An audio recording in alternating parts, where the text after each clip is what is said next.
about 200 miles east of Point Barrow, Alaska, 40 miles from the mainland, on an ice floe where crushing pressure ridges have stacked up to give a rugged, jagged face to the Arctic landscape. This is the home of the polar bear, the largest and one of the most dangerous animals to hunt in North America. Only 350 permits to hunt these prize trophies are given out each year.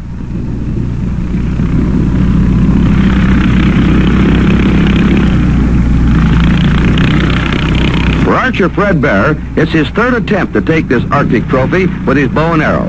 With him are sportsman Burr Schmidt and fellow Michigander Bob Munger.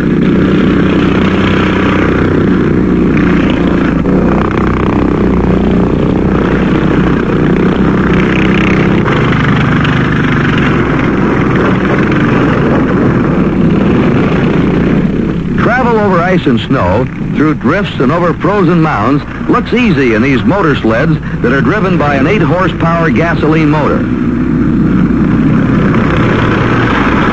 After several hours of travel in the sub-zero temperatures, the group gets a lift when it spots a giant ice formation in the distance.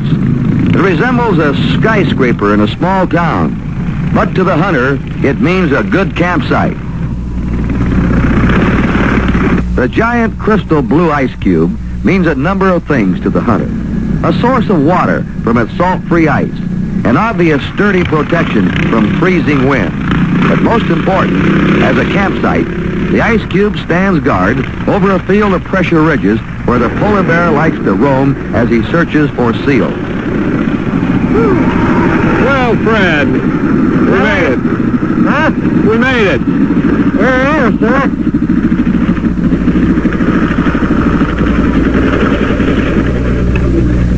Fred? Huh?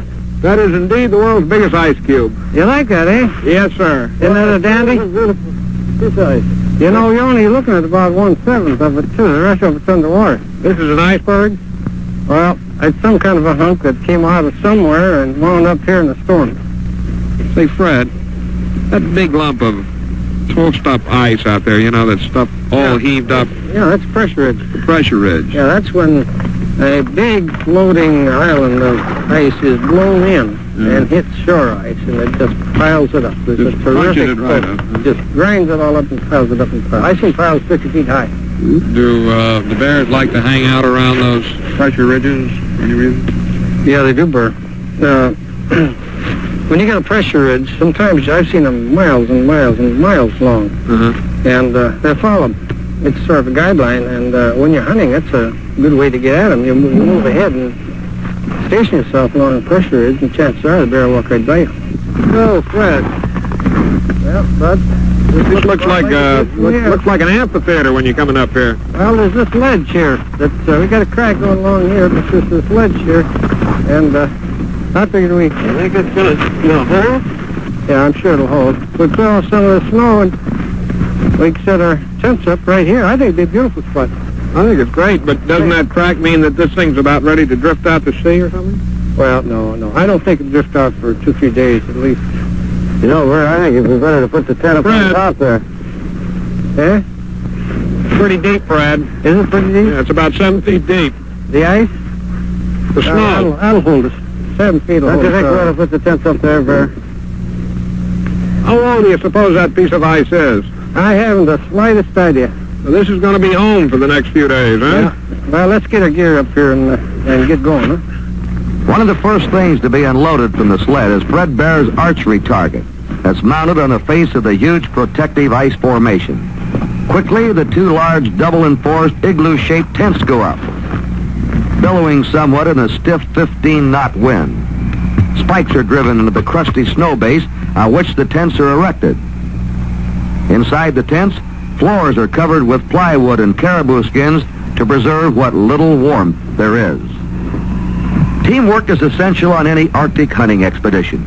Each of the hunters digs into the frozen Arctic floor to carve and chip frozen snow blocks. These windbreaks are necessary to protect the tents from swirling gusts that erupt without warning. With temperatures down to 35 below zero, such activity enhances warmth, and the hunters attend to their work like masons, smoothing the snow blocks carefully and professionally. All this vigorous activity involved in building a camp in Alaska's wilderness is essential to provide some comfort to the hunters. Well, we got a nice, neat little home here, Fred. In the standy. I love it. Comfortable. Nice front porch. Protected from the wind. And one of the most beautiful, unspoiled views I've ever seen in my life. We can really do some living here. Yeah. Well, listen, now that we got all the work done, Fred, I think it's time for a little relaxation. And relaxation to Fred Bear means his bow and arrow at any time, at any place, especially just before a polar bear hunt. You can't kill a bear with a tip like this, can you? Oh, no, that's shooting at the target. We have the target tips? We have two kinds, one with a point and one with What kind do you use for the, Let me have that one, will you, Bob? Yeah, this one for the broadhead. That's Oh, I see. hunting head. Got very sharp cutting edges in there. Well, that's the secret of the whole thing. It's very sharp. You're shooting a knife. That's the one that does it when you're hunting, huh? Fred Bear's powerful 65-pound bow will hurl the razor-sharp aluminum arrows. But here in prepping his bow, Fred takes careful aim at target discs. And it's a bullseye. Such practice hones the combination of accuracy and speed of delivery, most important to the archer. Beauty. Okay. Well, I see you got your survival gear there. Yeah, I'll get her lashed down here. You always manage to find a good place to put that bow, don't you, Fred? That's a real nice place there, Burr. I got a couple of rubbers, keep them bouncing around, yeah. Good deal. Well, we about ready there, Bob? Just about. Bob's going to take the second car out of the garage, huh? Yeah, he's going to run that machine. Good deal.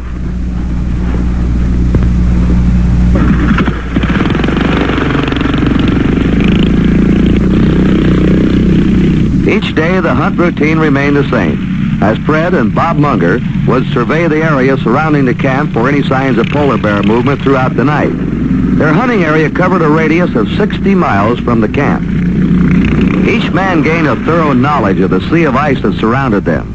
Besides fresh signs of bear, they also sought out new pressure ridge formations or fresh breakup of ice.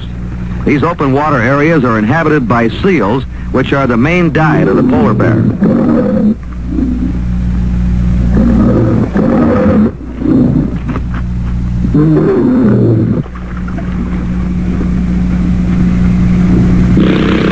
For 25 days, through Arctic whiteouts, storms, and severe cold, the routine remained unchanged until they discovered their first fresh bear sign. For Fred Bear, this has been his third trip to take the trophy polar bear. The first two unsuccessful, as each time an enraged bear charged, forcing the guide to use a rifle.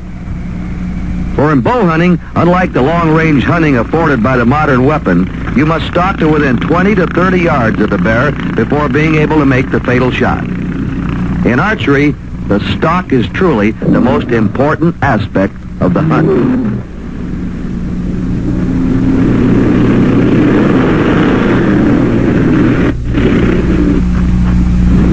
You see him up there? He's working around the corner here. Maybe we can head him off.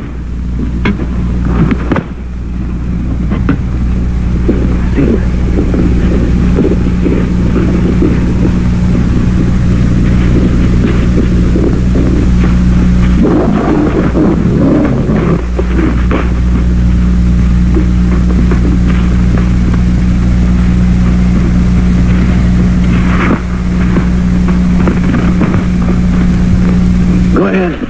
I'll follow you. Yeah. Come on. Make the time. He doesn't know we're within 100 miles. He's looking this way.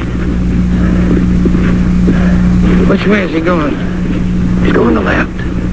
Oh, yeah, there he is.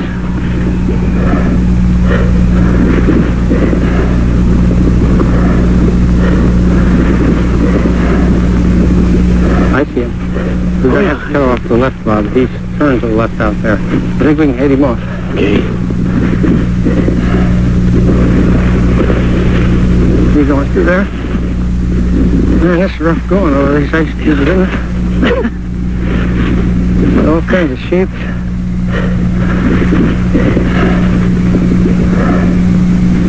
better wait here a minute.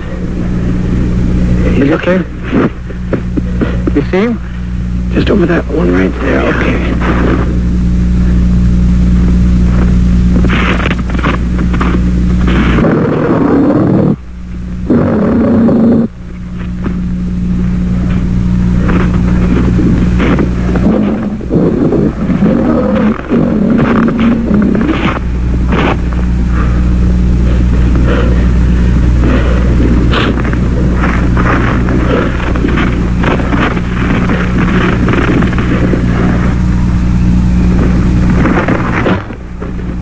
Nice shot, Fred.